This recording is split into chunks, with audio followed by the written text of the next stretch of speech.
Ya chicos, primero que se hace esto, hay un solemne. Si lo pasan de cosas. Chicos, es no es una broma. Es solamente un mini solemne diagnóstico. ¿Ya? Pocas preguntas, unas 20 preguntas. ¿Ya? Solamente un diagnóstico. ¿Ya?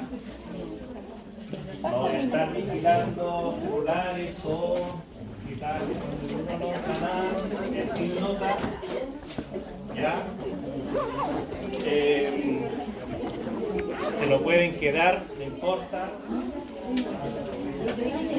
Hay algunas preguntas de solemne que pueden aparecer. Es de todas las temáticas, o la mayoría de las temáticas. ¿Ya?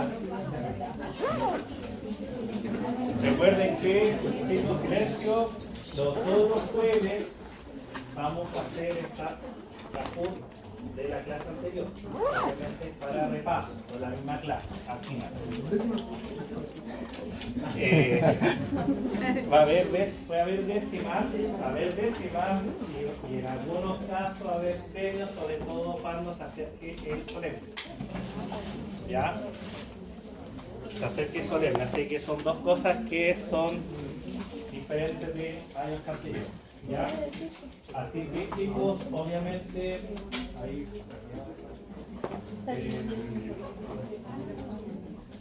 ¿Es tu hermano?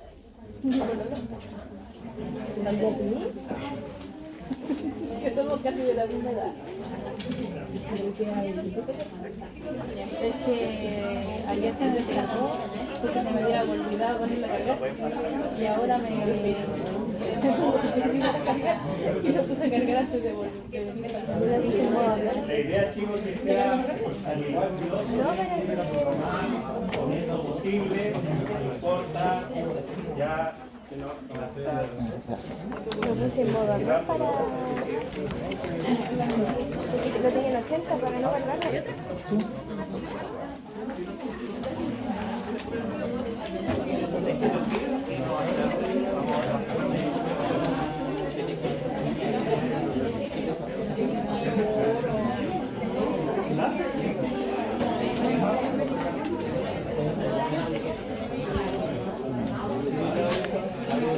¿Qué manera sería esto?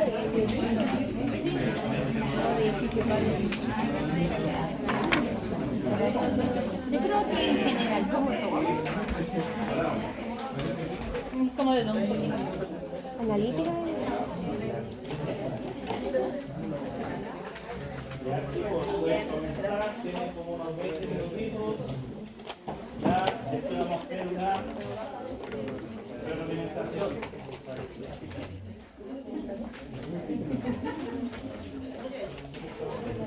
Ya, así que la idea es solamente, hay cosas que ven día a día, que el papá necesita que le lean algo, un examen, puede entrar, ¿ya? Así que la idea es que no usen celulares, lo posible, o tablets o querer para el lado, ¿ya?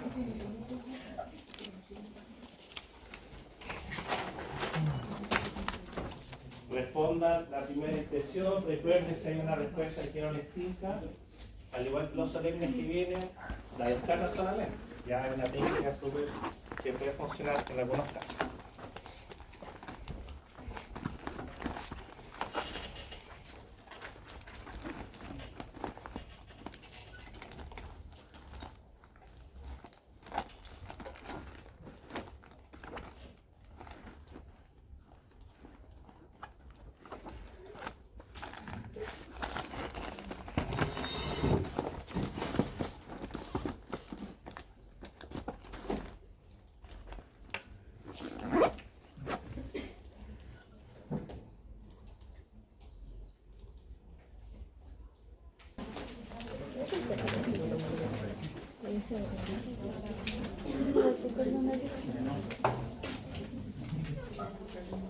A unos chicos, para que sea. La C tiene 3 fases y es lo que vamos a ver pronto. ¿Ya? Fase de proceso analítico que tiene mayor error. La A, ya tiene fase preanalítica. ¿Por qué? Porque tiene, como verán después, tiene mayor error humano. Ya es una fase de error prescripción del paciente, error de cubo. Esto tiene que saberlo, precisión de un método. Se define como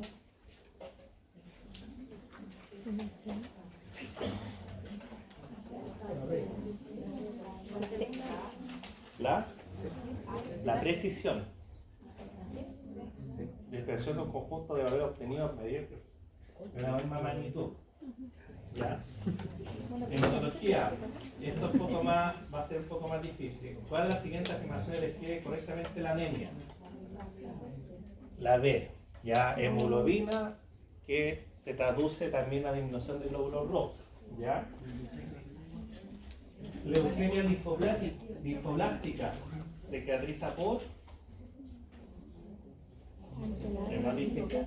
¿Ah? Linfoblasto, es como la palabra, como de ese sentido. ¿Ya? Esta es una pregunta que siempre hago en clase, pero casi nunca responden, que son los electrolitos. ¿Ya? ¿Ya? Son iones capaces de hacer la conducción eléctrica. En teoría el agua no conduce electricidad, son los iones que están disueltos. ¿Ya? Esto es un poco más complejo. El principal órgano que regula la composición iónica, el riñón, ¿ya? Sobre todo del potasio y del sodio, la presión osmótica, ¿ya? Sistemas amortiguadores. Nosotros tenemos muchos sistemas amortiguadores que nos regulan nuestro índice de alcalinidad o de acidez. Ya hay varios. Y el principal es el de bicarbonato, ya en su mayoría casi, ya hay uno que está en la sangre, ya. Esto tiene que sabérselo, rango normal del pH. Es la B. 735, 745. Ya hay un capítulo de qué pasa cuando sube, cuando baja. ¿Ya? Ya, esto yo creo que están más familiarizados que el metabolismo de la glucosa, ya de la hormona secretada por las células beta, son varias, o sea, tiene varios tipos de células, pero específicamente las beta, ¿qué secretan? Insulina, ¿ya? La prueba de PTGO consiste en...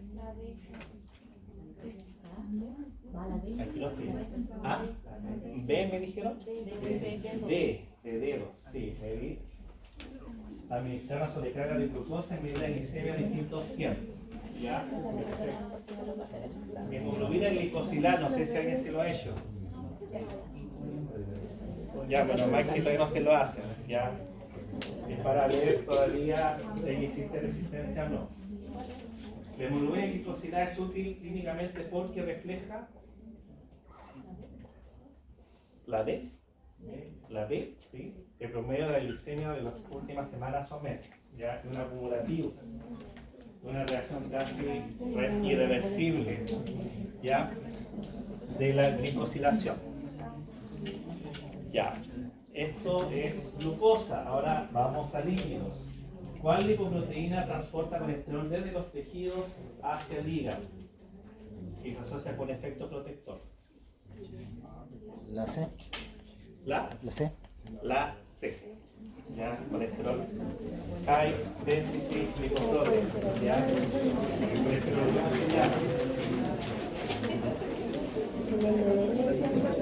ya, y lo contrario, colesterol, lipoproteína, cuyos niveles elevados se asocian directamente con procesos de aterogénesis. También lo vamos a ver muy profundo en este semestre. Es la A, colesterol LDL o de baja densidad.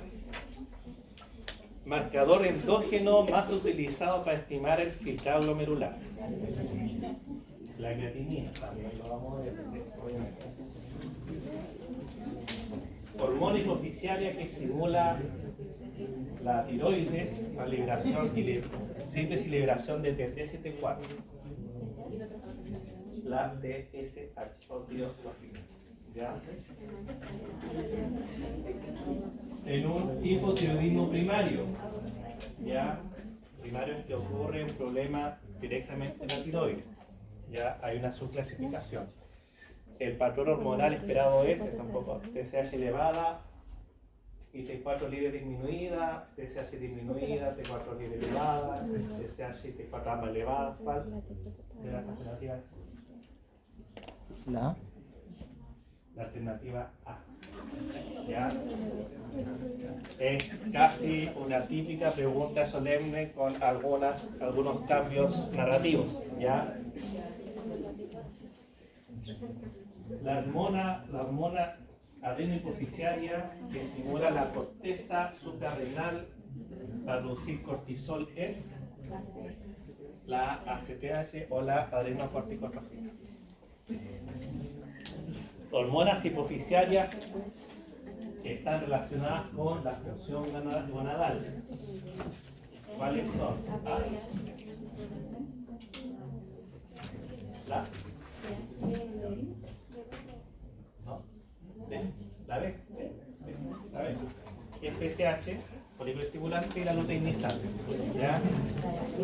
Ambos cumplen funciones muy similares, pero en tanto en el hombre como en la mujer. ¿Ya? El PSA se utiliza principalmente en el estudio de cáncer de próstata. Ya también es una típica pregunta solemne, ya cuando nos toque la parte de los marcadores neoplásicos.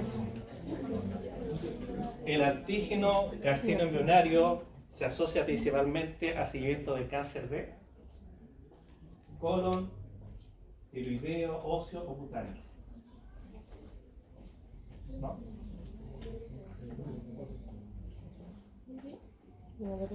Es de colon. Ya, esa está más difícil.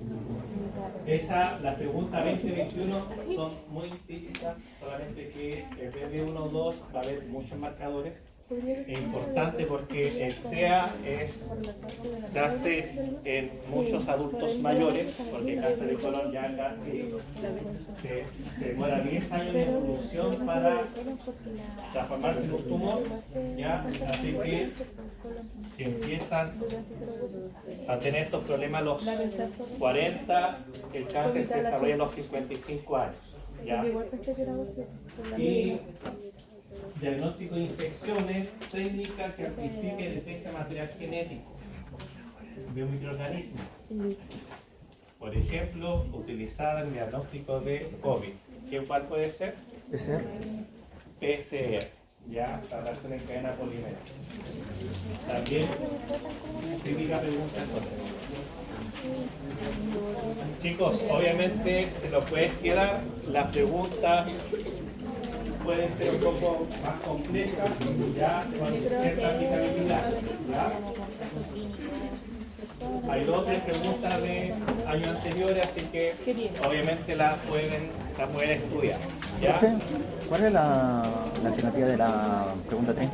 ¿La 3? Sí, y esa no. Dispersión de conjunto. Dispersión de conjunto.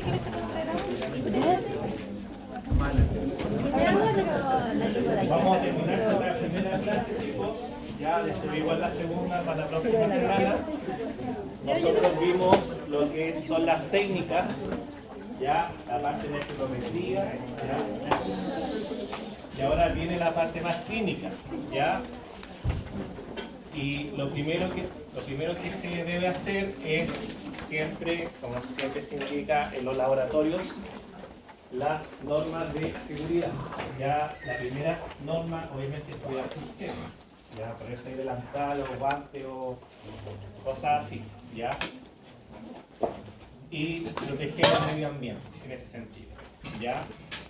Entonces acá hay ciertas consideraciones de esto es casi por intuición básicamente, ya que algunas veces hay una salpicadura, no sé si era la película de Epidemia de los chicos estaban viendo la tele, estaba centrifugando un tubo, una paciente que tenía un virus por así decirlo de África, y se empezó a ver el partido, dejó el tubo ahí centrifugando y se le quedó el tubo, y el tubo le salpicó sangre en el ojo, infectó a la polola, después el loco fue al cine, infectó a todo el cine y el pueblo se empezó a infectar. ¿Ya? Antiguísima la película, empieza con el mal trabajo de la persona que estaba a cargo. ¿Y qué pasó? Se infectó y empezó a toser e infectó a todo el mundo. Y así se propaga distintamente. Esa propagación se puede detectar por UV. Si uno va a una habitación, toco a la persona y en rango de un minutito están todos infectados. Así se propaga básicamente. ¿Ya? Entonces, obviamente, es una moción a lo que son los peligrosos que son los fluidos. ¿Ya? Puede tener infecciones, algún virus, alguna otra cosa. ¿Ya? Hepatitis. Por eso, obviamente, están los elementos de protección personal. Lamentablemente, no nos vamos a enfocar mucho en la bioseguridad, porque la bioseguridad va a depender de qué bicho estamos tratando, de qué virus. Ya, a tratar, por ejemplo, con VIH es distinto a trabajar con ébola, ¿ya? En ese sentido, ¿ya?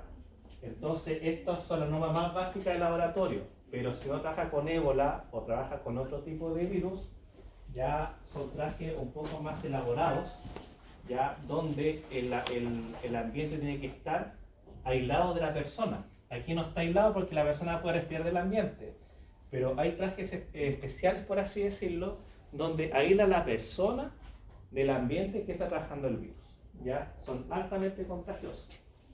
¿Ya? Si se contamina, obviamente se limpia. ¿Ya? Obviamente no ingerir comidas, lavarse las manos, ¿ya? Y que todos estos elementos de protección personal tienen que estar siempre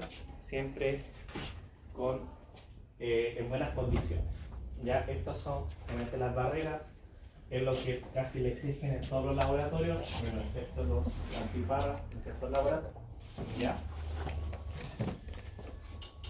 Bueno, obviamente, más allá de lo que es la norma de seguridad, algo muy importante que hemos tocado el tema son los rangos de referencia. ¿Ya? Obviamente, los rangos de referencia van a permitir si una persona está enferma o no está enferma o tiene cierta condición. Por eso, de cada examen que ustedes le entregan, sale al final un rango de referencia, ya establecido, eso establecido por el MinSal. ¿Ya? Chicos, si bien nosotros vamos a ver muchos rangos de referencia, el homograma, el conteo de eritrocitos, la parte de la glucosa y lípidos, no se los aprendan de memoria. ¿Ya? Los rangos de referencia siempre van a estar en los solemnes ahí. ¿Ya? Así que no se lo vayan aprendiendo. Obviamente yo creo que hay rangos que se los saben, que es de la glucosa, ¿ya? Ahora vamos a ver más específicamente cuando está en una condición de resistencia, cuando diabetes, ¿ya? Obviamente va a depender de cada paciente, ¿ya? Los valores se establecen de acuerdo a una población de referencia, puede cambiar entre países, pero obviamente hay aceptaciones internacionales, ¿ya? Y naturalmente, de acuerdo al kit o al equipo, también se establece el rango de referencia de acuerdo al equipo o al instrumento que tiene cada laboratorio. ¿Ya? No es tan universal. Hay equipos que son un poco más caros, son más precisos que otros equipos, básicamente. ¿Ya? Bueno, hay varios conceptos que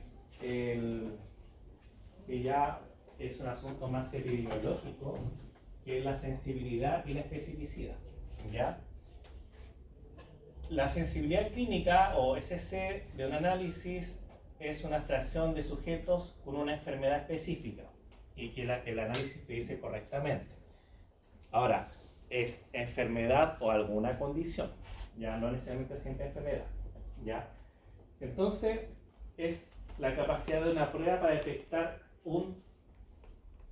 que realmente la persona tiene una condición. Por ejemplo, uno siempre hace referencia a los test de embarazo. Cuando son positivos, tienen casi 95% de confiabilidad. ¿Qué significa? Que de cada 100 test, el 95% tiene un SC o sensibilidad clínica que predice correctamente la condición. O sea, de cada 95, si se dice mujer embarazada y se hace el test va a fallar el 5%. ¿Ya? Y por otro lado, la especificidad es la fracción de aquellos sujetos sin la enfermedad y que también el análisis predice correctamente. También es importante, ¿ya?, para identificar que las personas no tengan la enfermedad. Por eso la primera se llama verdaderos positivos y la segunda se llama verdaderos negativos. ¿Ya? Y la eficiencia, porcentaje de personas clasificadas correctamente como sanas o enfermas. ¿Ya? ¿Se entendió esta parte, chicos? Es un concepto igual, son un poco más difícil. Especificidad, los verdaderos positivos. Se hace el test y dice, usted tiene la enfermedad, usted está embarazada.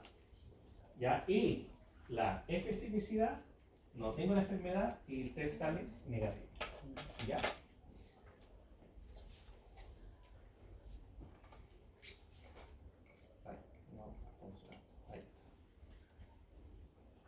¿Ya? Y básicamente hay un concepto que se llama valor predictivo. Y valor predictivo es una medida de rendimiento de una prueba diagnóstica que indica la probabilidad de que el resultado de la prueba refleje el verdadero estado del paciente. ¿Ya? Y tenemos valor predictivo positivo, es la probabilidad de que una persona, que el test salga positivo y la persona tenga la enfermedad. ¿Ya? Y el negativo, probabilidad de que una persona con un resultado negativo en la prueba realmente no tenga la enfermedad. ¿Ya? Y lo vamos a ver con un ejemplo. Por ejemplo, yo tengo la población total que se va a evaluar. Ahora, ¿cómo funciona esto en la parte más epidemiológica? Hay una empresa que sacó un nuevo test de embarazo o algunos test de predicción rápida de alguna enfermedad. Esto lo vende, entonces tiene que decir si tenemos 95% de que tenga una buena fiabilidad para detección de las pruebas. ¿Ya? Si hay uno que sale con 98, obviamente es mucho mejor.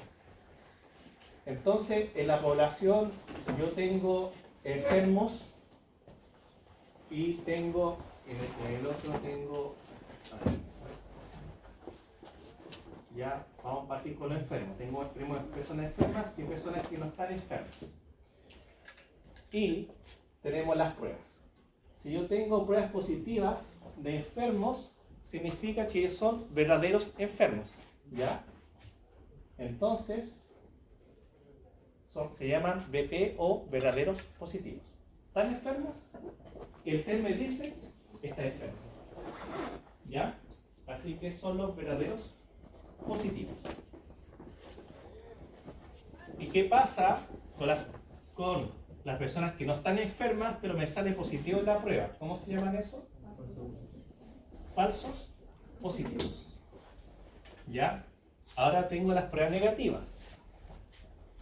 ¿Qué pasa si estoy enfermo y el test me dice usted no está enfermo? Es un falso negativo. Y si yo estoy enfermo, y si yo no estoy enfermo, y me dice la prueba que no estoy enfermo, es un verdadero negativo. ¿Se entendió, chicos? No sé por qué no apareció esa parte. Profe, para la sensibilidad y especificidad son dos pruebas distintas. O sea, no es que son dos pruebas distintas. La sensibilidad es que una prueba, o sea, una persona que tenga la enfermedad y la prueba realmente da positivo para la enfermedad, esa es la sensibilidad. La especificidad es todo lo contrario.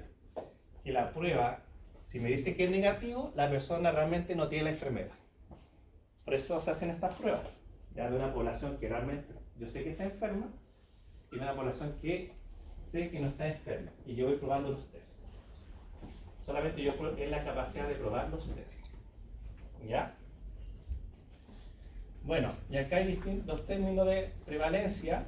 La prevalencia de una enfermedad, una decondición, significa la cantidad de enfermos por el total de la población que se ha diagnosticado. Si yo tengo, por ejemplo, 50 enfermos de una población de 100, significa que la prevalencia es de un 50%, si eso lo multiplico por 100. ¿Ya? La sensibilidad, recuerden que son los verdaderos valores, ¿ya? Los verdaderos positivos, ¿ya? Y se calcula la sensibilidad dividiendo los BP por la totalidad entre el BP y los falsos negativos, ¿ya? De acuerdo a la enfermedad, son los que realmente son enfermos. Y la especificidad, recuerden que son los verdaderos negativos. Recuerden que son los verdaderos negativos. ¿Qué significa? Que no estoy enfermo y el test me dice usted no está enfermo. Y se calcula verdaderos negativos por el total, ¿ya? Falsos positivos y los verdaderos negativos. Y el valor predictivo positivo, básicamente son los verdaderos positivos con la sumatoria de estos, porque este valor básicamente depende de la capacidad del test, ¿ya? Y los valores predictivos negativos, básicamente son los verdaderos negativos por la totalidad de las pruebas que salieron negativas, ¿ya? Esto no lo voy a preguntar así como un ejercicio, pero sí los conceptos de especificidad y de sensibilidad. Sensibilidad, reiteramos, que es que la prueba da positiva y realmente la persona está enferma. Y la especificidad, la persona no está enferma y el diagnóstico dice que no está enferma. ¿Ya? ¿Alguna pregunta hasta acá, chicos? ¿Una consulta?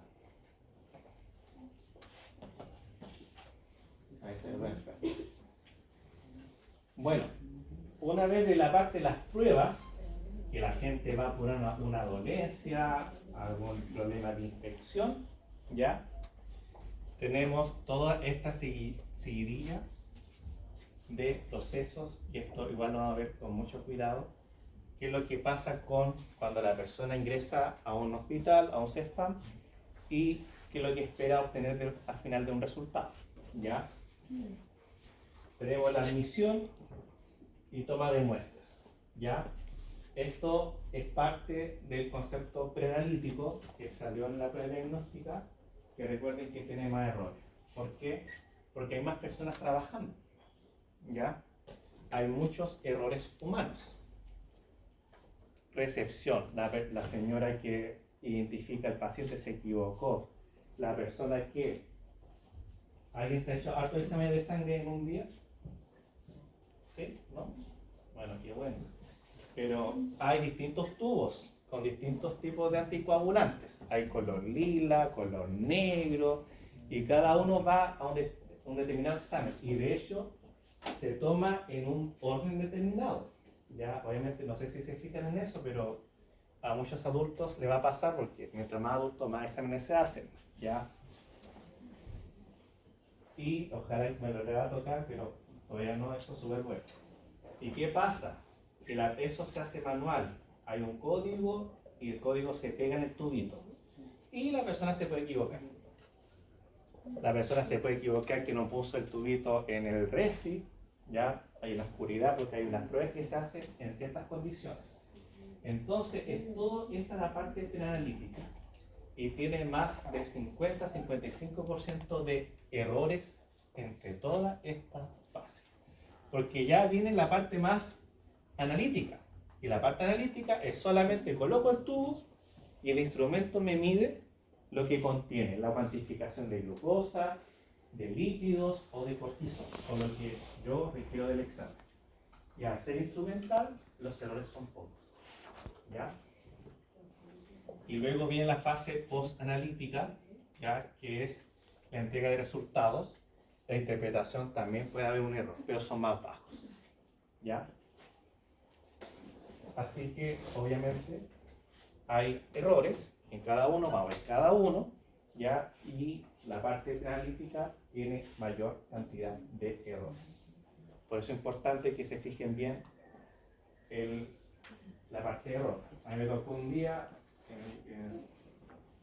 de rutina, se equivocaron, rotularon con el nombre de una señora, tubos, y pusieron un tubo que no, a temperatura ambiente que tiene que seguir refrigerado.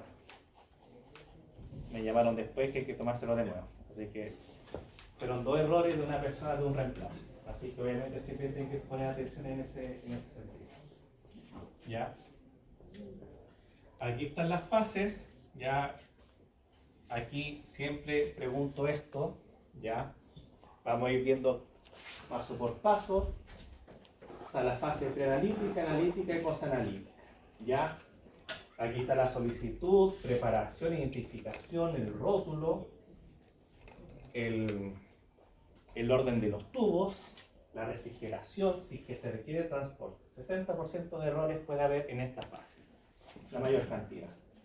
Fase analítica, básicamente se conoce como la fase instrumental.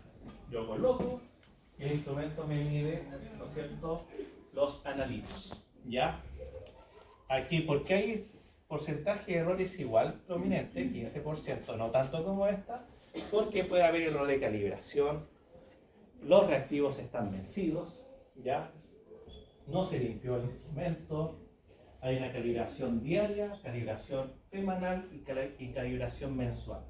Hay gente que no lo hace y hay gente que sí, y puede haber indicativos de algunos errores, pero son más bajos naturalmente que la fase preanalítica. Y la fase posanalítica, ya, una vez que el resultado llega acá, al médico o la persona de turno, empiezan con la liberación de resultados, la interpretación. Y también tiene sus errores, ¿ya?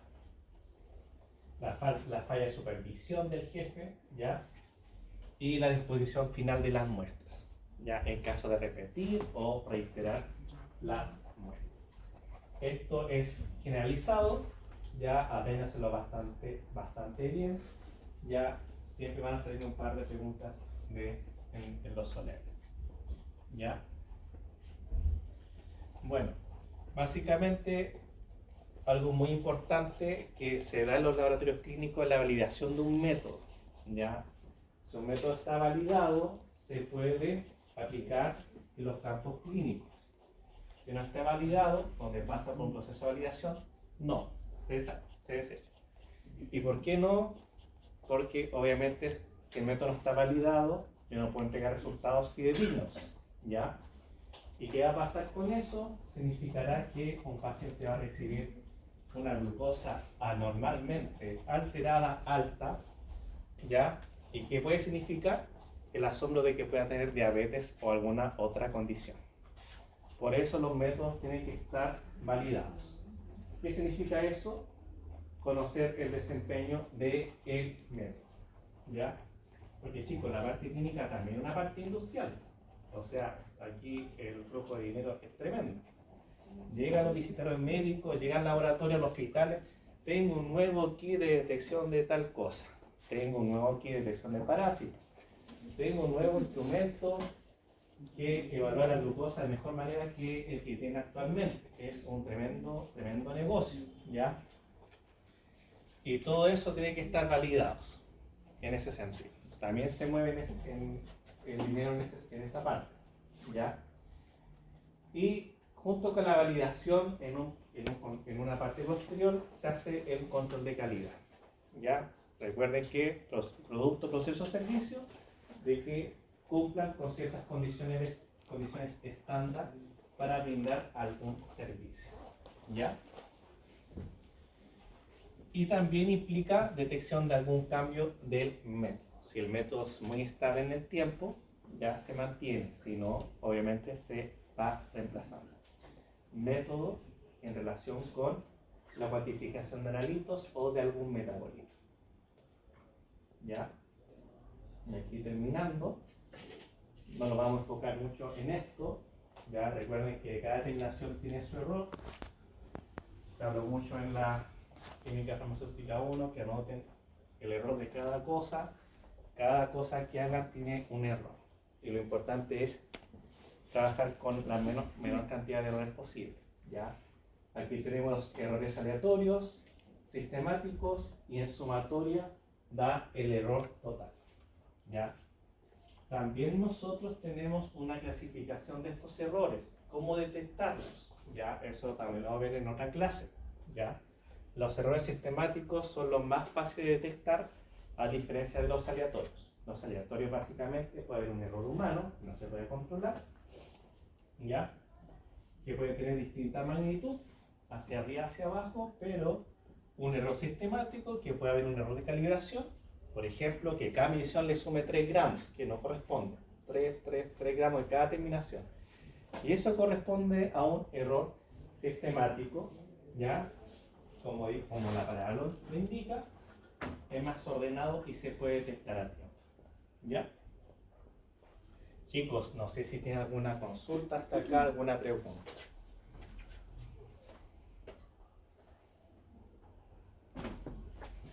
Eso, chicos, la próxima semana, si no me equivoco, de horario, vamos a seguir con la clase 2, que ya está subida, ¿ya? Y bueno, se reitera que para los solemnes no se imagina la cantidad de material que se acumula, que igual a a poquito, ¿ya? Y el método de Kahoot va a ser como indicativo de que pueden ir estudiando, ¿ya? Algunas preguntas. Eso, chicos, que tengan buena tarde.